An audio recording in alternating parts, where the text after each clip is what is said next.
Watazamaji, tunawatakia nafuu ya haraka walimu wengine ambao bado wamelazwa hospitalini, na kwa familia ya waliofiwa ni makiwa kutoka hapa TV47.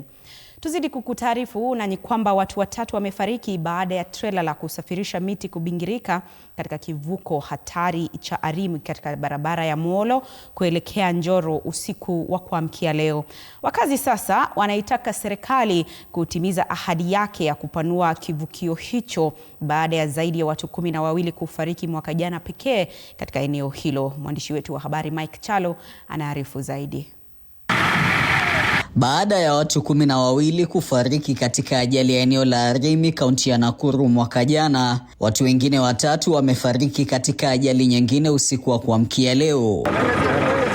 Trela hili lilikuwa likisafirisha miti kutoka Molo kuelekea Njoro kabla ya kubingiria, dereva wake na watu wengine watatu wakifariki papo hapo. Kulikuwa na shida wenye walikuwa kwa hii lori, hata kuwatoa kulikuwa ngumu juu walikuwa wamelaliwa na miti.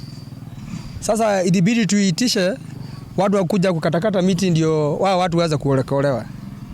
Hao watu hawakupona. Barabara ni nyembamba sana, alafu iko na sharp corner. Lakini tukiweza kupanuliwa hii barabara, I hope mambo itakuwa mazuri sana.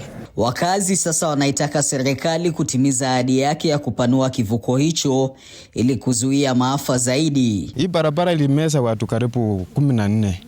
Serikali yetu ikasema kwamba tutachukua muda tukuje tupanua hii barabara.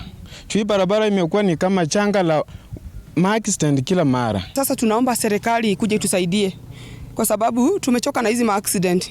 Hata sisi tunaogopa sasa kwa sababu kila saa tukikaa accident zinatuletea shida hata sisi kwa mafikirio. Tutengenezee mahali hapa kwa sababu pamekuwa pagumu.